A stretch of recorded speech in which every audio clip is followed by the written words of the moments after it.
সুখের সকাল, একটি সুখের সকাল, আল্লাহর দেয়া বড় নিয়ামত। একটি সুখের সকাল, একটি সুখের সকাল, আল্লাহর দেয়া এক নিয়ামত।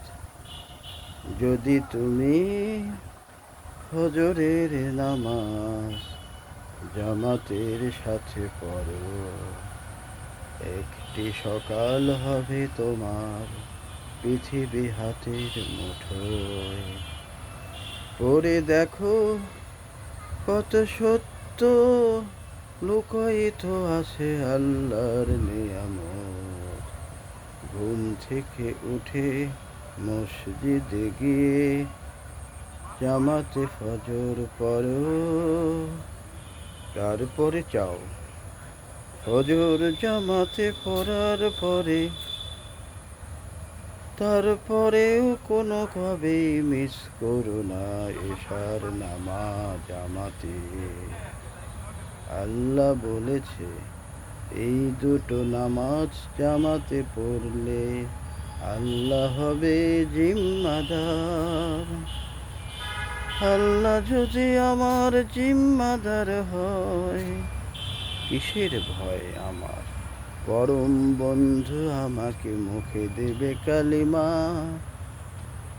সময়ের সাথে নেক কাজের পূর্ণ বাসরে, নেক কাজের পূর্ণ আসরে মুখে থাকবে কালিমা লা ইলাহা ইল্লাল্লাহ, লা ইলাহা ইল্লাল্লাহ, লা ইলাহা ইল্লাল্লাহ।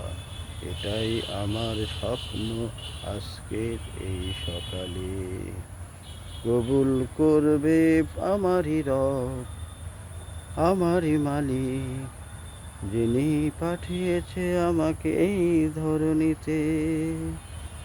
চেষ্টা করো মানুষ, ঘুমকে উপেক্ষা করে স্মরণ করো আল্লাহকে।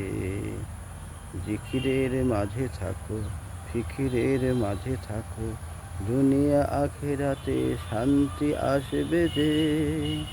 তাই সব সময় এই দোয়াটি পড়ুন। নবী করিম সাল্লাল্লাহু আলাইহি ওয়াসাল্লাম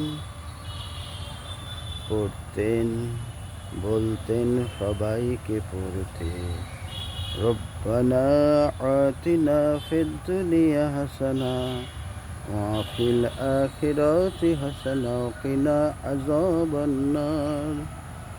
যদি অনেককে জিজ্ঞেস করেছি বলো তো এর অর্থ কি, সুরা তো ভালোই আছে কিন্তু পারে না যে বলতে।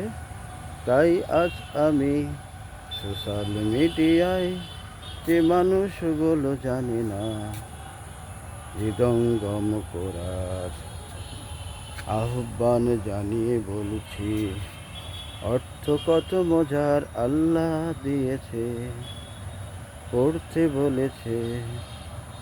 সব দুনিয়ার কল্যাণ আমাকে দাও, আখিরাতের কল্যাণ আমাকে দাও।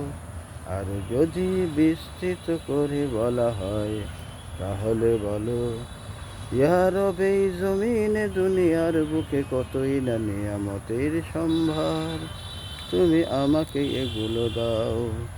আর জানি না আখিরাতে কতই না সম্ভার, সেগুলো আমাকে দাও।